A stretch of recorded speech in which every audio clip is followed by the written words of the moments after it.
Hi everybody, I'm Mark Chaffardini with Go See Talk. I'm here with Alisha Wainwright and Jason Ritter to talk about Netflix's Raising Dion.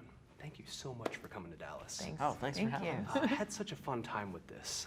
The themes in the show are real strong. I did not expect to see and be impressed by the racism and the single mom. But what themes really gravitated? I think family. I think the concept of family being the kind of thing that keeps everybody together. And I think the quote that they used to kind of push the show is that, mothers are the gap between the unknown and the known. So they're kind of like people's guides through life. And I feel like, as much as Raising Dion is about a kid with superhero powers, it's also about a single mother trying to navigate the world in reality and then also in this fantastical world where she has to protect her kid from not only himself, but, the evils of the supernatural. Yeah, same. That was it was the family dynamics and the beautiful way Nicole, Alicia's character, sort of navigates all these real world problems and also these fantastical problems with her son. I thought was really beautifully written and done. Well, what really impressed me are the small moments. The bedtime move with Dion, and there's a part where you're walking on the street and you go around to get on the sidewalk, the street side of the sidewalk. Was that Jason Ritter? Was that Alisha? What part of yourself did you put into the role? So the bedtime move was something that was scripted, but we didn't come up with it until Michael B. Jordan was on set, and then he and I sat with Josiah and talked about what, if we were parents, what would we do? And so, it would be that mom did one side and dad did the other. So then now that he's gone, I do both. And so that was that. So we kind of collaborated a little bit on that, but that was totally you. You're just a gent. Well, it was also a thing where it was like we left the scene, another scene. Oh yeah, that's what it was. Next to each other this way, and then they wanted us to be on the other side. So I was like, oh well, Pat will be the kind of guy who would be like, I'll just be on the side. So I will protect you. Exactly. Yeah. Well, I think my favorite episode was episode 5, where you find out what happened to Mark. Oh, yeah. A lot happens to you at the birthday, and then your emotions. What episode did you guys feel hit you the most?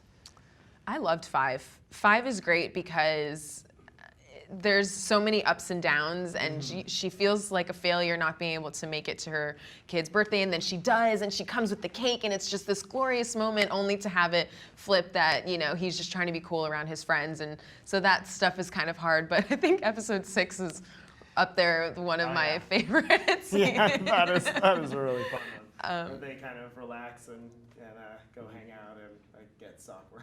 Super awkward, yeah.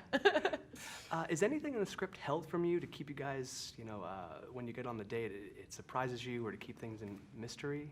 No. Actually, on this show, it was incredibly fascinating because most TV shows, it's kind of revealed. You're like reading a book as you're shooting. You get every episode.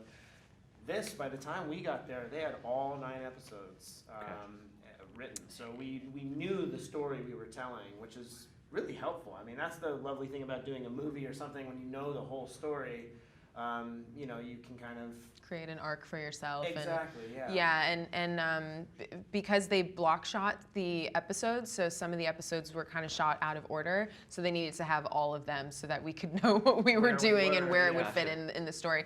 But I found that, I've worked in TV, and it's never been like that. So it was wonderful to actually sit down at a table with all the actors, producers, directors, writers, and read through all of the scripts I think we did over 2 days. Yeah. That was incredible because you could just hear the whole story, and it made it much easier to kind of see what people would be doing throughout the course of the series. Excellent.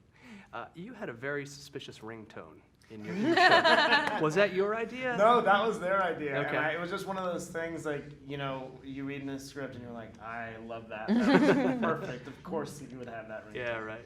So as you were growing up, cell phones has been around for 20 years. Yeah. What do you think is the funniest or weirdest ringtone you had as a kid? My current ringtone is Genuine Pony, so. So I've had that one for like 3 years now. It's my favorite because my phone is almost always on silent. Oh, yeah. But every once in a while when it's not, no one expects it. And it's just a fun thing to laugh at. I'm never not smiling at hearing it. So yeah. My ringtones have always been I think because my phone is, I have a love-hate relationship with it. There's a part of me and I never want to answer a phone call or a text. So all of my ringtones and text things are like creepy and foreboding. My text is like something's like there. And my ringtone for a long time was that like, woo. Oh yeah. It's like, oh God, who is it? Who could it be? You throw your phone. Yeah. Leave me alone. Guys, thank you so much. This is so much fun. Oh, Thank you. So much.